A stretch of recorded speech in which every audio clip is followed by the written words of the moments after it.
that the sun shines down its power to all the world and makes the wind blow strong as it will. I wonder hope gentle rains can fall upon the land, so lovely earth can stay lovely still.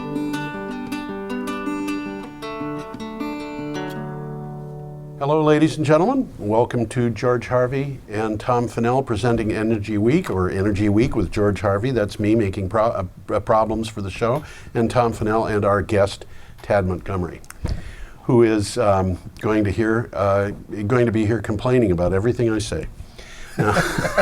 Now, just so that everybody knows, Tad is in the solar business. I'm in many businesses. He's in many businesses. Okay. So there may be a horrible conflict of interest here, but probably not. I'm an ecological engineer by training. By training. That's a good thing to know. Okay, what we're going to do, Who said that? I don't know. Is it a call from our listening audience? I don't know. No, because this is being taped. What I do is every day I get up at about 4 o'clock in the morning and look through the news for about 3 hours and keep a blog, geoharvey.wordpress.com, and we assemble the most interesting materials from the blog, and then Tom and I sit down every week and talk about it on this show. So we're just going to start off with last Friday, the 8th of August, and the first item that we've got here is an opinion piece called Solar Power on the Rise, Rooftop Solar, Large-Scale PV, CSP, and the Solar Revolution. And the body of it says, shining, soaring, skyrocketing. Solar is so exciting, we're running out of adjectives. America's Solar Power Revolution is the subject of a new UCS report. It's a story worth celebrating. This comes from the Equation, which is the blog of the Union of Concerned Scientists. I'm glad you told me what UCS is. I hate these acronyms all the time. Yeah, absolutely. But it's an interesting report that you've got some quotes from it. Maybe. Yeah, there's a couple of good things, the 4 Ps of solar that are falling into place: product, pricing, place, and policy. And for product, they say rooftop solar is the one to watch. Rooftop is the one to watch. To watch, yep. Okay. Now, Tad told me something interesting this week that I didn't know, and that is that only about a quarter of the houses in Vermont are really sited suitably for rooftop solar. I think that's a nationwide statistic. Nationwide, okay. But in Vermont, we have an ability to deal with that because we've got the ability to shift the houses on their foundations to. Okay, now this is starting to sound like an ethnic joke. How many people of whatever ethnicity does it take to move the house? In Vermont. Only one, and the one is Tad Montgomery. We've got group net metering, which means that you can join into a solar farm and save a lot of money. You don't even have to have a roof. You don't even have to have a roof, that's right. Okay. Homeless guy living in a tent can have solar. That's an interesting point. And a homeless person could have solar if he's got a meter to net meter. If he has a meter. If he's got a meter somehow. Interesting point. Wow. So if I were homeless but had an office, there you go. Yeah, you could do it. You could do solar. I could do solar. We do have to go on. We could talk about that one probably all day. Well, the second thing on here is pricing. Solar is getting more accessible all the time. It's the least expensive form of power for the homeowner, or not just the homeowner, the person who lives in Vermont. And in the place, solar works all over the place. Yeah. There's sun everywhere. Tad, I would say, though, that is the long-term trend of solar coming down. But in the short term, over the next possibly year, solar prices will go up, especially in Vermont. Why are they going to go up, Ted? 3 reasons. The first is a trade war that is happening between the U.S. and China. Yes. And the U.S. Commerce Commission is slapping tariffs on Chinese and Taiwanese produced solar panels. Okay. Are they actually doing it yet? No. They have been doing it I for a know while. they've been talking about it. No, they're doing it. It is happening. It's in place, and more is coming in the next month or two. Okay. That's one. The second one is the Clean Energy Development Fund, is the institute in Vermont that offers the state rebates for residential solar. And that is destined to go away at the end of this year. Okay. And that incentive is up to $2,500 for a homeowner. Okay. The third thing is the Federal Reserve Bank has been making noises for many months now about increasing interest rates. So anyone who borrows money to install solar is going to end up paying more in a few months or a year than they would if they did it now. Okay. Well, we do have to get going on because we've got a lot to talk about today. But those are good things to know. Well, there's just a quick map of the United States showing where the potential for PV is. Okay. And you can see it's mostly in the Southwest. Yes. But it's also interesting because there's another map we'll probably see a little later where it's being utilized most. It's the opposite side of the country. A lot's going on in the Southwest, but a lot's going on in the Northeast. A lot's going on in the It'd Northeast. be wonderful if we had a map right next to that had Germany in the same color scale. It would be. We've talked about that extensively. Yep. Germany is really leading the way. Gentlemen, we have to go on. We've used 10% of our time on 5% of our news. And the next item is an Australian energy market operator report says Australia is facing an energy glut. It raises serious questions about the viability of existing coal-fired power stations, but might also result in more pressure on the federal government to reduce the renewable energy target. That came from Yahoo Singapore News. I've got it up there, but there's too much to talk about. Yeah, there's a lot today. Next, the Japanese government and TEPCO are considering pumping up contaminated groundwater from 42 wells around the Fukushima and Daiichi nuclear power plants, numbers 1 through 4 reactors, and releasing it directly into the Pacific Ocean after removing almost all radioactive substances. I don't know how This is the gift that keeps on giving, isn't it? Oh man, I'll tell you. Wow. It is. That is from the Japan News, and I'm glad we can go through these things fast. The next item from Friday is Governor Peter Shumlin marked the completion this week of the South Ridge Solar Facility, the first 500 kilowatt solar net metering project in Vermont. The solar farm provides power to Middlebury College as part of the school's commitment to become carbon neutral, from the Rutland Herald. I didn't know that was the largest net metering project in Vermont. I guess didn't either. We could Speed talk for half an hour on Middlebury alone. Yeah, Speed is a different program.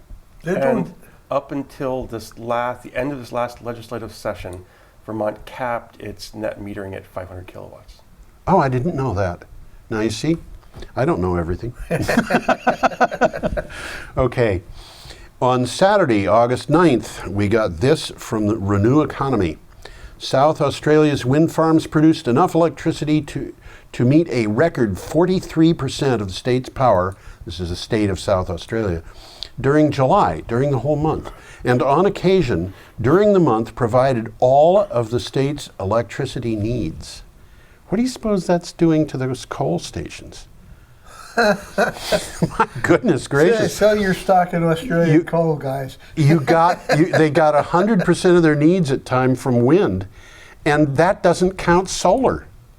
Yep. And when you do count solar, it doesn't count the solar on the rooftops, which 10% of the people in Australia have. Is somebody cooking a book? I don't know. Anyway, moving on. Now this one from the Energy Collective. This is still Saturday, August 9th.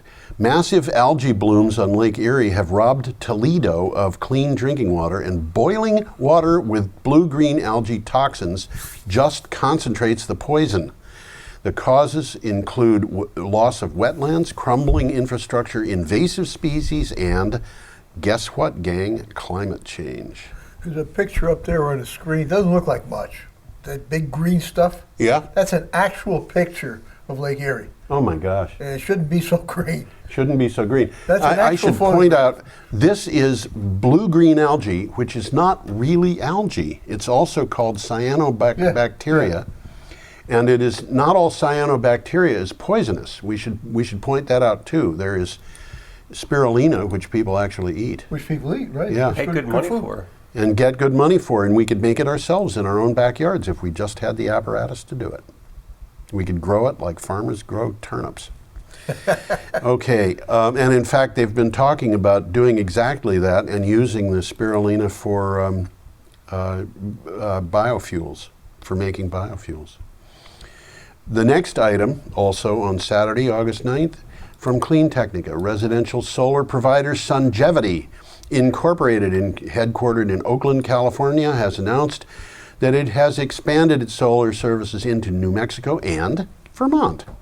Sungevity is ranked third most productive residential solar installer in America by GMT Research Report. So, what? This nice picture of Vermont. That's a picture of Vermont. Yeah, I believe you. Really New Mexico. Rutland, isn't it? It's what, Rutland? Rutland. Those are the solar panels in Rutland in the Yes. background. There you go. And the proposed wind turbines. And the proposed wind turbines. This is an artist's rendering. Okay.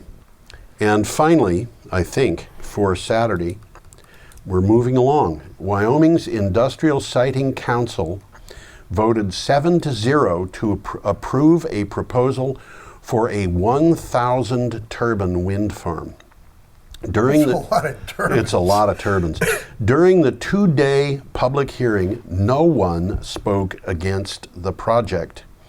The nearly $5 billion project could produce up to 3,000 megawatts or 1 million megawatt hours annually. That's about 5 Yankees. Sorry, 10 million megawatt hours annually. You gotta include in there the capacity factor. Yeah, well, I'm just talking the max. The maximum that it could deliver. You're absolutely right. And over the years' time, this is going to be about 2 Vermont Yankees. And this is an interesting point.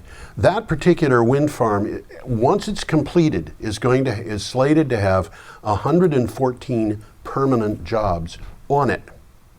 That does not count the other jobs that are created to support it, because What are these guys going to be doing?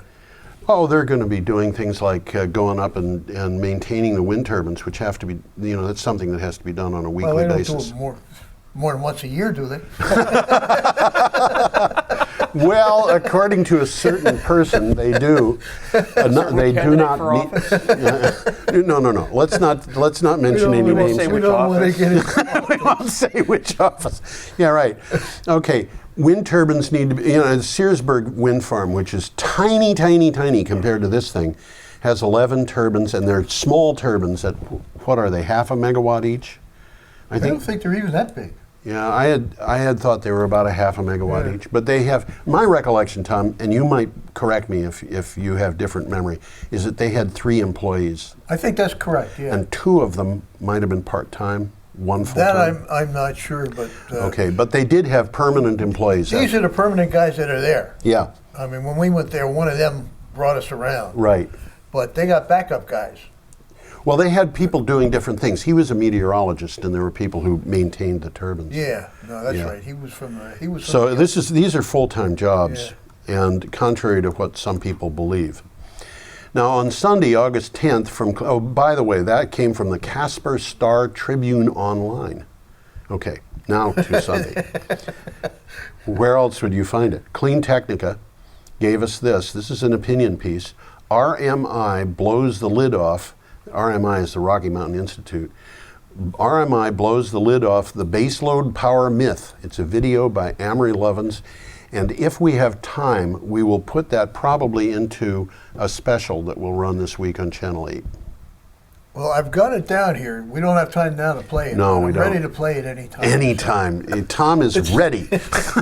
Well, I haven't done a video yet. I Okay, haven't well, done a video. we can try it, but not right now. Not right now. Amory Lovins has very effectively debunked the myth that a reliable electricity supply from renewable resources needs either giant baseload coal, gas, or nuclear power stations, or some yet untested cheap storage solution. And it's interesting to me that I read that article. I didn't look at the video, but I read the article, and reading the article, I came to the conclusion that his argument against that idea that everything had to be backed up was entirely different from mine. I have an entirely different argument that produces the same result. Yeah, you're heading in the same direction on different roads. Right. Yeah, cool. And we have a nice item coming up about that later today, which we will get to. Okay, the next one from Los Angeles Times. While Florida advertises itself as the Sunshine State, power company executives and regulators have worked successfully to keep most Floridians from using that sunshine to generate their own power. This is terrible. Well, it's almost like that. They're It's almost protecting themselves. Yeah, they are. It's almost like that thing that happened in Peru, I think, or Ecuador, where they said, the World Bank said, we will loan you the money to put in a water system if you will pass a law saying that people cannot collect rainwater for their own drinking water. That makes sense. It makes sense that certain people would have To that certain idea. people, They yeah. gave it up under pressure. There's an interesting picture here over there. It relates to what I said before. The southern states are lagging on solar use, even though they've got more sun potential. And it's interesting that the same states that are lagging are the states that are least well suited for wind power. They're just not developing their resources. At all. Yeah. Yeah, right. Now, there are exceptions to that, but, basically that's what it is. North Carolina is an exception. North Carolina is an exception, and interestingly enough, the Georgia Tea Party is very much in favor of renewable power. Green Tea Party, they call themselves. Well, yeah, but it's the entire Georgia Tea Party, apparently. It's just an interesting thing to see developing. Okay, Monday, August 11th, from the Energy Collective, ocean acidification hurts infant oyster populations that cannot develop thick enough shells to survive. Washington state oyster farmers deal with this by adding alkaline chemicals into controlled environments. But as acidification worsens, acidification, by the way, is coming from carbon dioxide in the atmosphere that gets into the ocean and makes what is called carbonic acid. But as acidification worsens, it will hurt adult populations as well. We're destroying our food resources. Yeah. By burning Yeah. coal and other Yeah. fossil fuels. Tad looks thoughtful. Yep. That's okay. But you told me I need to limit what I say, so I'm holding my tongue. The takeaway from this one is one of the oystermen talking about if the problem gets worse and our oysters can't grow, then we just go away as a business. Yeah. And anybody who likes eating oysters or oyster stew There'll or still be whatever, oysters around. They'll come from Japan. they'll or just something cost like that. more. That's Oh, okay. they're going to cost much more. Yeah. That's Yeah. that's the way it works. From Triple Pundit, also on Monday, August 11th, we get this. More than 650 U.S. organizations now rely wholly on green power resources such as sun, wind, and geothermal to meet their electricity needs, according to the U.S. EPA's Green Power Partnership's latest quarterly report. So, Ted, you're allowed to jump in on this anytime you want. You just say, I want to say something on that. Okay? Okay? I thought you were going to say something, but No. He's just apparently I was making wrong. notes. He's just going to making notes. hit us with them later. I'm worried. I really am. That was an interesting article, partly because I don't know how long it was ago that the first of these organizations decided to go green, but it wasn't that long ago. It might have been 5 years. And some of these are very big organizations. like Apple Computer and Google. Some of the biggest. Some of the biggest, and some of the organizations that are moving in that direction include General Motors. Walmart. Walmart's a good example. We'll be talking IKEA. about Ford later. Ford. Right. Ford, absolutely. The automobile companies know what's going on. Yeah, it's interesting to see that happening. There's a little picture up there of job creation from green power. Oh, okay. Vermont supposedly has the second highest per capita job creation from renewables in the country. Yeah, and it's one of the These things. are not per capita, though. That's a Right. problem It shows with the a map like We this. Vermonters like to think in terms of per capita numbers. As well we should. Gives us Everybody measured should. stature. Everybody should think that way. Yes, indeed. Okay, next one from the Columbus Dispatch. 3 of Ohio's 4 largest utilities, American Electric Power, Duke Energy, and First Energy, are asking state regulators to guarantee profits on a select number of power plants that might otherwise be decommissioned. This is interesting. 10 years ago, don't regulate us. Yeah. And now they're saying re-regulate us. Why? Because they're up against competition they don't want at all. Yeah, exactly. And who's going to pay for those profits if the companies themselves don't earn them? Well, what they're saying is they want the taxpayers to pay for it. Right. Yes. Yes. And they would love to have people in Vermont contribute too. This But would be more subsidy to the fossil fuel industry, wouldn't it? yeah, well, Well, they don't get enough. they don't get enough. One point that people should understand is that the fossil fuel industry, and you think about, these are big companies, ExxonMobil, who else is in the fossil fuel industry? BP, BP, Koch brothers. Koch brothers, the Shell. Russian nation. Russian nation. I think it's 68% of Russians' exports in terms of money value is oil. is fossil fuels. BHP Billiton, which is the largest mining company in the world, but we don't think about that very much because we are in the United States and they're in Australia. And the United Nations has asked all countries to stop subsidizing these organizations, which are worth amazing amounts of money, because they are getting over $525 billion a year in direct government subsidies. Why are we paying them $525 billion a year? Well, one thing that also happens to be going on is the pollution that they're producing kills over 3 million people a year, according to the World Health Organization. And what else, do we have that we might say about fossil fuels? We could go on all day about that. What's the reference for the 528 billion per year? That came from the UN. It also various organizations. I don't recall that the World Bank said. Well, I kind of am inclined to say that the World Bank said that. There were 2 or 3 different banking and financial organizations that came up with the same figure. The thing that they dispute is whether the direct plus indirect subsidies are 1.2 trillion or 1.9 trillion or what. But there are a bunch of different organizations that say that, and if you want specifics, I'll find them for you. And if people who are watching want specifics, we'll talk about that next week. There's an interesting thing here. The Sierra Club, of course, has come down against this. They call it a bailout. Yeah. And this is a quote from the Sierra Club. These are old, dirty, obsolete coal plants that customers should not be paying for.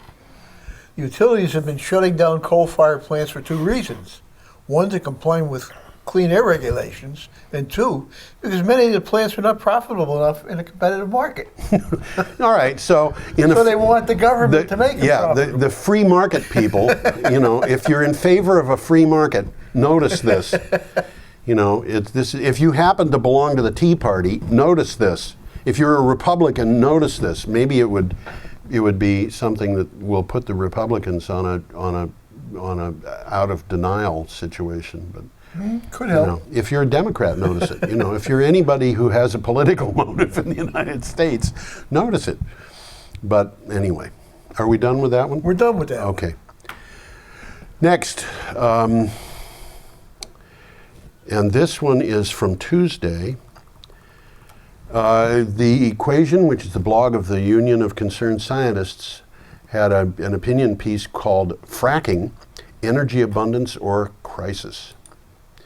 As the boom in fracking wells in the northern Appalachian Marcellus Shale region now produces 7 times more natural gas than in 2010, only 4 years ago, implications for policy and impacts in the renewable market are starting to show. It looks like you've got something up on the screen about this one. It's word for word what you just said. Okay. Yeah. What else have you got there? What's the graphic? Well, let's pull up the graphic here so I can read it. Oh, okay. This is about rooftop solar. That's what the graphic is. It shows the growth of rooftop solar, which doesn't even make the statistics.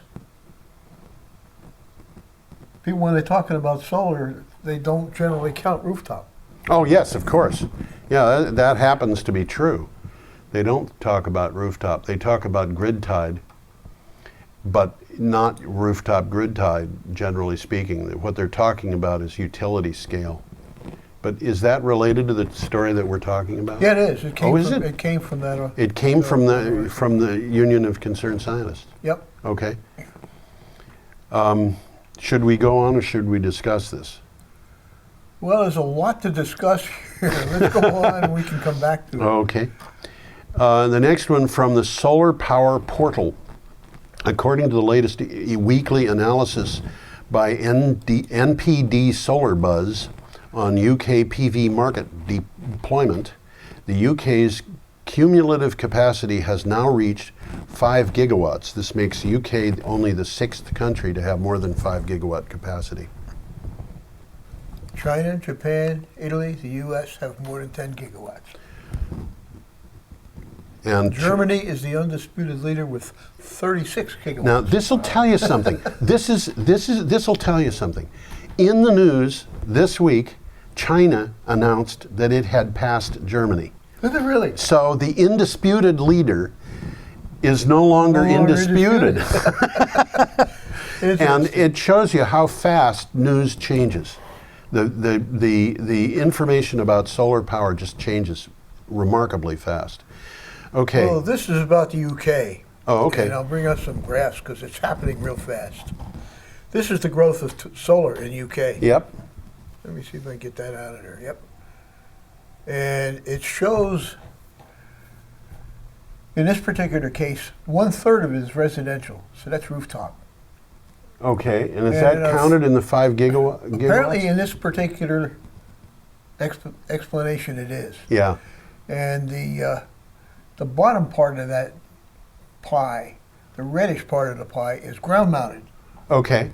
which maybe be a little bit bigger than rooftop, but it's still, for the most part, distributed and local. Yes. And then the blue stuff is the commercial. Interestingly enough, the UK has been pushing, as the government has been pushing rooftop solar, Yeah, they have. as opposed to ground mounted. They're behind rooftop solar because they have whatever the reasons They are. probably have more roofs than they got ground. Well, they might. I mean, it's a heavily populated country, but the UK government has been pushing rooftop solar over ground mounted, and they have been pushing offshore wind and really trying to almost prevent onshore wind from developing. And of course, they've been really standing behind nuclear. So I don't understand. That's got to be political. It's political. They can't even get enough money from the UK to invest. Yes. They got to bring in French money. Yes. Well, in Something's the case of Hinkley, the money came from a lot of the money came from China. Did it really? Yes. They're not even mentioning that. What can I say? That was in the news about it well, we talked about it. I think it was probably in December or January. Uh-huh. But I remember talking about it on the show.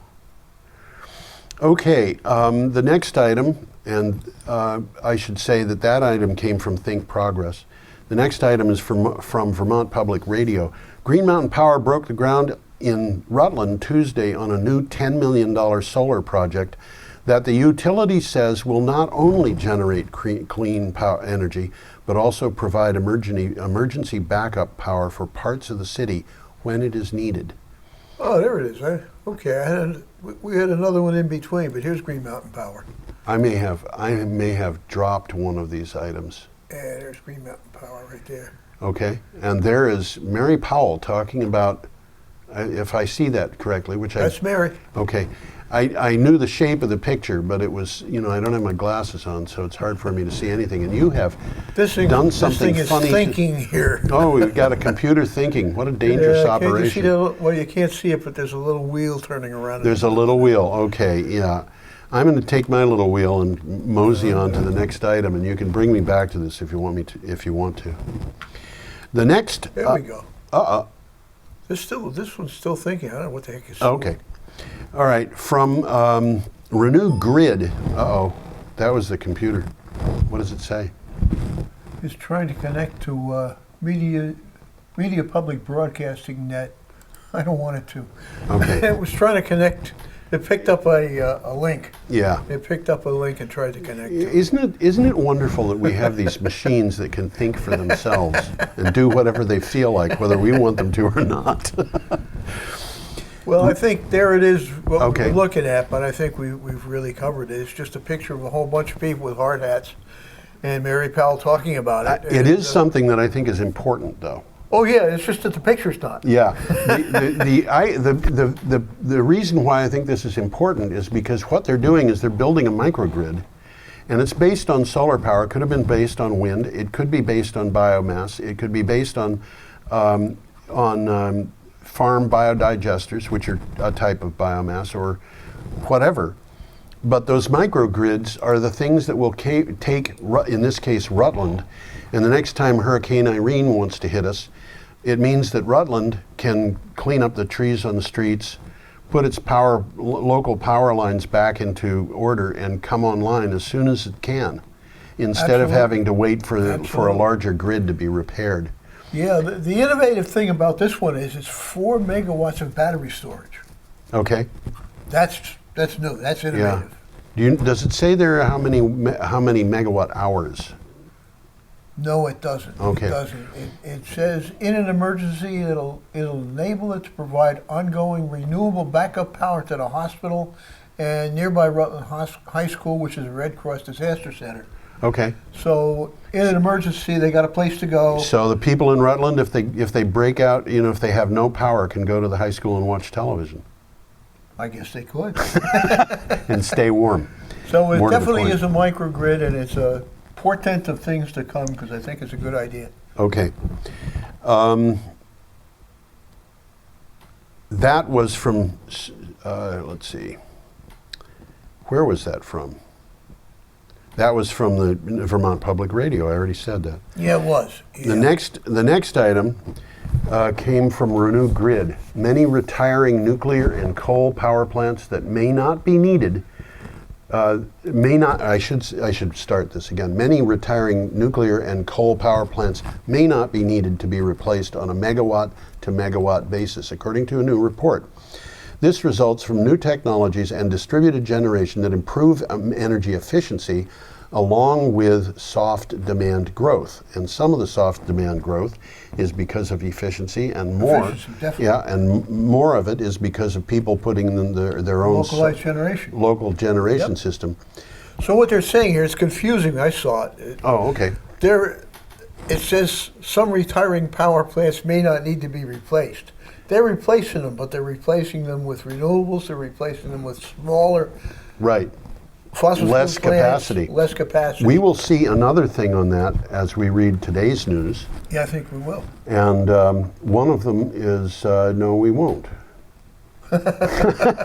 Okay, let's read today's news and then we'll go back to that. I'm going to skip over this one. But show that picture. I got a great. This is a great picture. Yeah. We don't need to have news to see that. Look at that. Boy, that's a one new kind of wind turbine. Except it's designed to be underwater. Yeah, this is an underwater wind turbine. Mounted on submarines? What? Mounted on Mounted on a submarines? submarine. Yeah, Mounted it's- on a triangular platform. It's an interesting thing. right, If we get it's- time, we'll get back to It's this. a triangular platform that's supposed to sit on the bottom of the ocean floor in areas where there's a lot of current.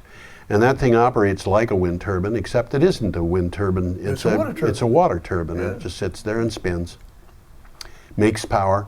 As long as the current is going, which means in a tidal area, it would make power probably 10 or 20, it would make power 8 or 10 hours on each tide. So it would be, Well, it's going to operate 4 times a day. yeah, Twice going when in, the tide going is out. going in, twice when the tide is going out. Right. And in a place where you've got a current, which is just a constant current, and there are some places like that, that thing's just going to go 24/7.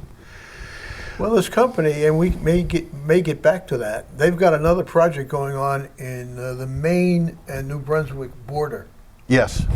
that we can We can get back to 'cause that. it's interesting. It's got a nice history, Yeah.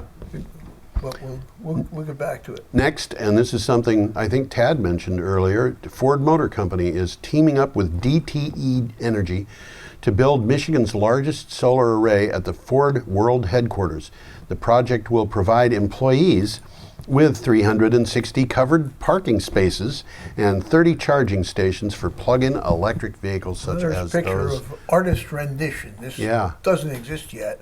I wonder how much power you could get if you took all of the parking spaces in the United States that were suitable for developing for solar and put stuff like Probably that. more than we need.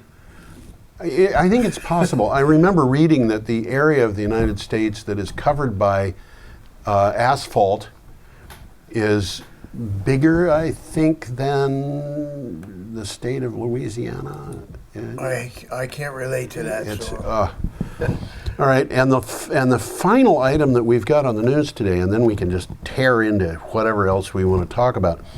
The U.S. DOE has issued an environmental impact statement for the Champlain Hudson Power Express transmission line, clearing it for final permitting. It's expected to bring New York up to 1,000 megawatts of renewable power. This coming from Canada, reducing dependency on the Indian Point nuclear power plant. That from Power Magazine.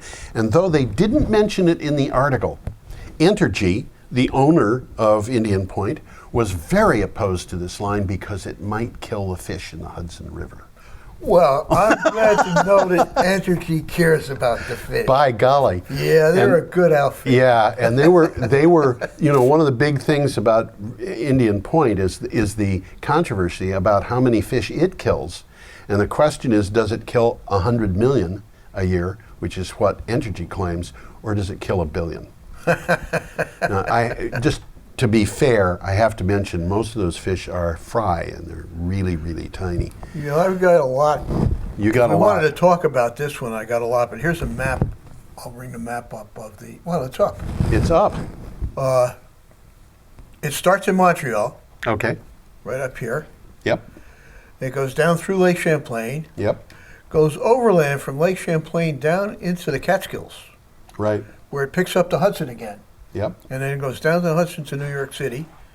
For some unexplained reason, for about 8 miles, it leaves the Hudson, goes overland, goes back into the Hudson, down around Indian Point Wow. on the other side of the river. Get around dams, maybe. Huh? Maybe to get around dams. No, there's no dams down there. It's the Hudson River. I don't know why they're doing it, but Oh, right, you're right. it's Okay. interesting. Thank you. There is also, and this article doesn't say it, there's competing proposals. Shumlin has one very similar to this, where instead of it going down the Hudson River, it goes down Lake Champlain and picks up the grid in, I think it's Ludlow. Okay. In Massachusetts. No, Ludlow, Vermont. Ludlow, Vermont. Yeah. Okay. And that brings it down into New England. Well, we could do both, really, couldn't we? They could both be done. Yeah. Because there's enough hydropower up in eastern Canada. And they're Okay. just looking for a way to get it down to New England because New England's a big market. Okay. Where's the southernmost dam on the Hudson? Is that at Troy? Troy. Yeah, the Hudson is navigable till Troy. And just north of Troy, there is a dam. And And this it's is part of the further, New York State Barge Canal, provides water. and this is further south that they're leaving the transmission Much, lines. much further south. They're going to pick up the overland line at Whitehall, New York, which is around Rutland. So it might be around West Point because the river does a very strange bend right around West Point. It could be. It could be. I know the names of the towns. It's in Rockland County, which is lower than West Point. You're right. And it's near Haverstraw, which is pretty much opposite Indian Point. Huh. So I don't know. Maybe the article mentions they're going to have cooling facilities for the cable. So maybe they got a cooling station there. Oh, yeah. The article doesn't explain why they come out of the river and go back in 8 miles later. I know there's a reason. You know, I just don't know what it is, and the article didn't mention it. Yeah. Okay. I wonder if I should read this. Well, it's your It's decision. news. It's news. I think we should mention this to people. This came from somebody who was at a meeting last night. It was a forum for people running for Senate, and it says, last night Roger Albee took advantage of the fact that Jeanette White wasn't there to clarify or set the record straight. That is, he took advantage of the fact that she could not do that because she wasn't there.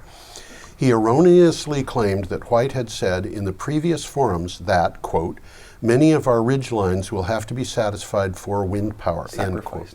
Sacrificed. Sacrificed. Okay. I must have said the wrong word. She did not say that. She did use the word sacrifice, which I thought was a poor choice, but she said a few or some. She absolutely did not say many. He is using scare tactics, and it is a cheap shot. So I was at that forum last night, Okay. and I didn't catch what exactly he said. Okay. But people did walk up to me afterwards, and I don't. Are we allowed to talk about which candidates say which? Well, I just forum? did it. You know, we're talking about news here, and since you witnessed it, apparently it's news. some news that you could report. I mean, you're not running for office. No, I am not. I have no interest whatsoever in running You've for- done it in the past, only when there were no other candidates. and only for the Brattleboro town meeting Oh, rep. by the way, I'm running for sheriff. Are you really? Wow. He's not allowed to say that in this show, is he? I don't know. Well, my platform is this. If I win, my first official act is to demand a recount. I agree, Tom. You should demand a recount. What were you saying, Ted? Well, People came up to you. one of the things that Roger Albee, I have heard him say now at 2 of these candidate forums for Vermont Senate representing Windham County, is that he is adamantly opposed to sacrificing Vermont's ridge lines for wind power. Yes. And last night he said something to the effect of how Jeanette White is in favor of sacrificing Vermont's ridge lines to wind power. And the point that this person is making is that she has never said that she wants to put wind towers on all of Vermont's ridge That lines. is to say, Jeanette White has Correct. never said that. Yeah. Well, do you have any idea of what percentage of the Vermont ridge lines could be developed for wind?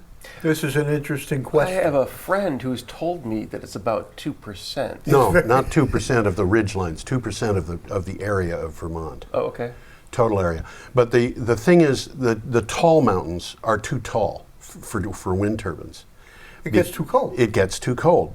There may be a company that is exceptional in that regard. There is a Vermont company that manufactures wind turbines specifically for For cold cold environments, and that's Northern Power Systems, which is in Montpelier. But of course, that's one of those foreign companies that has deep pockets to influence people. Foreign being northern Vermont. Foreign being not in New Hampshire, I think. But nevertheless, we cannot develop the tall mountains because they're too tall. We can't develop the low hills because the wind is too turbulent. Turbulent, right. We can't develop the low lands, so you wouldn't expect to put wind turbines up in Brattleboro or in Bellows Falls or Putney or Vernon. But there are some ridgelines that can be developed, and those are the ones that are intermediate in height.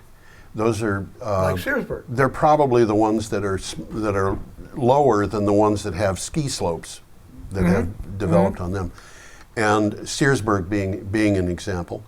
And the other thing is only 2% of the land in Vermont is actually, and I would have to say roughly 2%. It's actually a little bit more than that. Only 2% of the land in Vermont can be favorable. That's right, according to the DOE. Yeah. This is according to a DOE report, and of that 2%. If you develop it fully, you're actually only using 2% of that 2%. 2% of the 2%. And there's a lot more about ridgetop habitats, and one of them is the Vermont Agency of Natural Resources has published a series of white papers on global warming and climate change. And one of the things that they point out is that the ridgetop habitats are basically toast in Vermont because of global warming. And they're expecting the fir trees and the spruce trees that are on those habitats to disappear. And be replaced by something else. Be replaced by something else. And they've said regarding those trees and also regarding the hardwood stands in other parts of Vermont that are in lower altitudes, the maples and the birches and the beeches and the ashes for different reasons. They expect those forests to be nearly eliminated in Vermont during this century.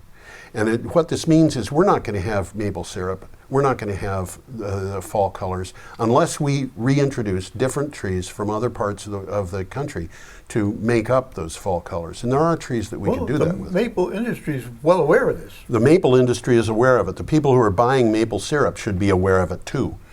And it's also Stockpile. Yeah, stockpile, absolutely.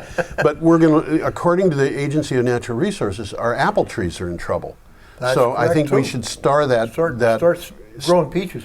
Or, take your apple cider and turn it hard and then figure out some way of concentrating the alcohol. No, that's illegal. You shouldn't do that. I'd like to talk a bit about this whole concept of sacrifice.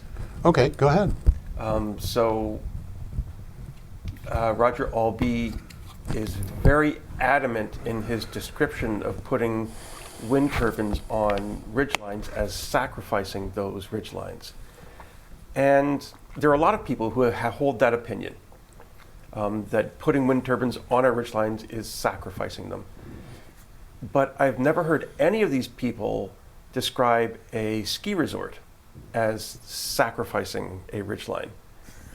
Yet the water quality damage that's done from a ski resort, the tracks coming down the mountain, is horrific. Much worse than putting something at the very top of the ridgeline. Let me finish. Yeah. Then there's also the standard lumbering practices that we use in Vermont, the forestry management, where companies go in and cut trees in these very same areas that we're talking about. Cutting trees in a forest degrades water quality much more than putting a road and wind turbines at the top of a ridgeline would. But none of these people rail against our forestry practices the same way they're railing against the proposed wind turbines. Now, I have to ask you, because this is something that's been a question in my mind for a long time.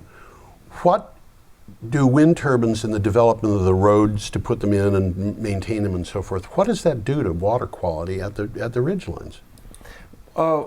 Not at the ridgelines, but the water quality further down the watershed. Okay. So you put a road in, and whenever you put a road in, you have to channel water off of the road. So you're consolidating water that then goes underneath the road at specific culverts. So you have concentrated water flows in certain areas. Okay.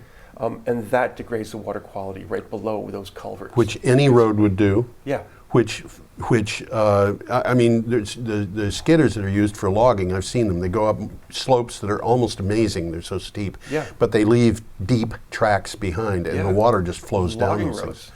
Logging roads, yeah. And the damage that they do is really kind of stunning in some places. Yeah. But the wind turbines are doing less damage. And I mean, the idea that I've heard the business proposal to construct wind turbines using blimps and dirigibles, I think it's a fantastic idea. Imagine something just coming and plunking down a wind turbine on the top of a ridge with no road having been necessary, or a much smaller road to get this stuff up. But you know, those turbines have to be maintained weekly. And so somebody's going to have to go in. Maybe he could go in on a dirt bike, you know. They can hike in, maybe. I mean, Actually, I have seen pictures of wind turbines being maintained by helicopter. I have seen that. I haven't seen it in person, but I have Whatever seen makes sense is going to be what's going to happen. Absolutely. What makes economic sense? Yeah, but a helicopter could take a half a dozen guys in and plop one down on a nacelle after another, and then pick them up and take them to the next thing, and basically be in service for a while. And since those turbines are controlled remotely, you can just say to a turbine, "Shut off now," and the guy can come in. Oh, yeah, it's all done by computers now. Yeah. Matter of fact, they all work together. so one other point I want to make about sacrifice and sacrificing our ridgelines. Again, what we're talking about is putting a road up, at this point, putting a road up to the top of the ridgeline and putting a number of towers that would be visible from many miles. And that's considered a sacrifice, and an unacceptable sacrifice by a large number of these people who hold this opinion. But if we look at what's happening in southern Appalachia, it's a very different kind of sacrificing of mountains, where they actually remove the entire mountain and mine it down to flat for its coal and leave toxic lakes of sludge in its place. Now, that is a sacrifice. That's a sacrifice. That's a real sacrifice. Yes. And what's happening here, in my mind, isn't even in the same ballpark. Well, I've seen mountaintop removal in the South. It's horrible. Oh, it is. It's every bit as horrible as you can imagine. Just to give people an idea of what is going on, right now there's a debate going on in Germany. We talked about this last week, I think. There are 2 coal mines that the companies want to put in along the German-Polish border.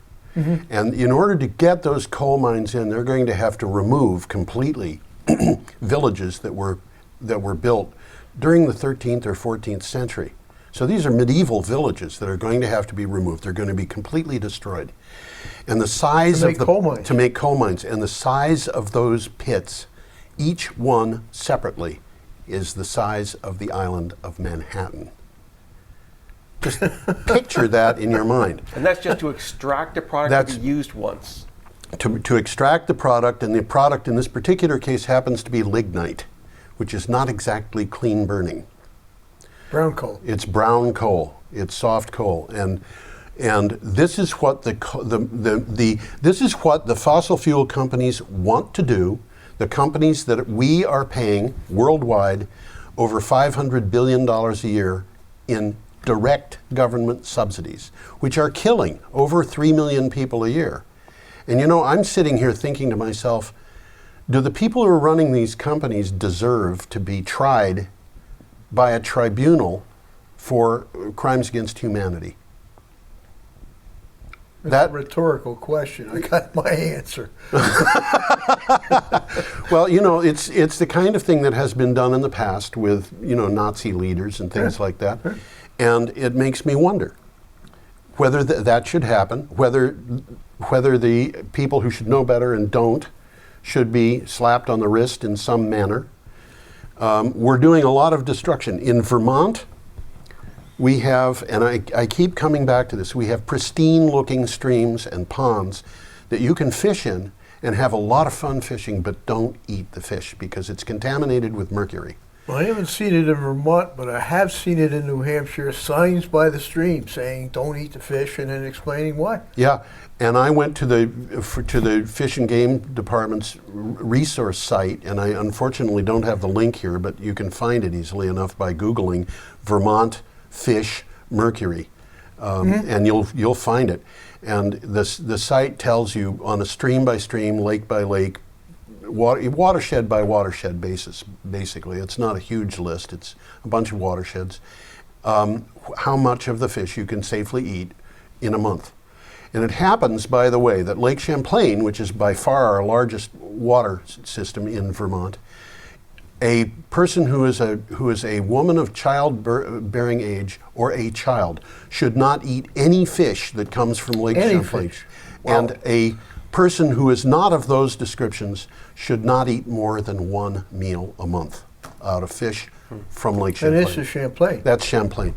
And there are species of fish and in specific bodies of water you should not eat in any quantity. There are species of fish that in some places, like the Deerfield watershed, if you get brook trout from the Deerfield watershed, you can eat as many of them as you want. But of course, climate change is going to kill off the brook trout in Vermont.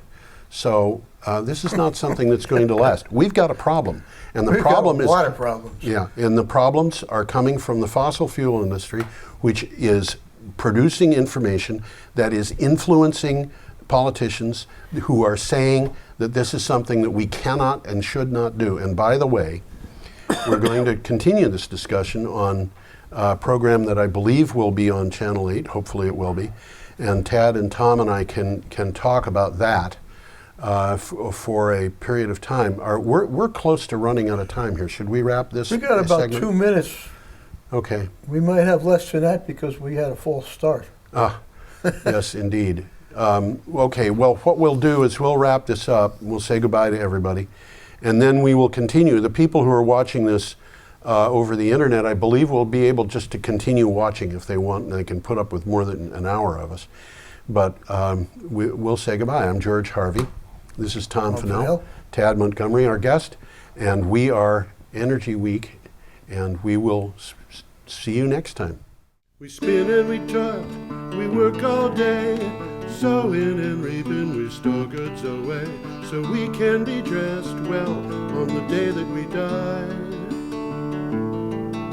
We dig and drill and waste what we find, break up the earth, leaving little behind, but we will grow lilies in the by and by. I want to point out that the sun shines down its power to all the world and makes the wind blow strong as it will. I want to hope gentle rains can fall upon the land, so lovely earth can stay lovely still.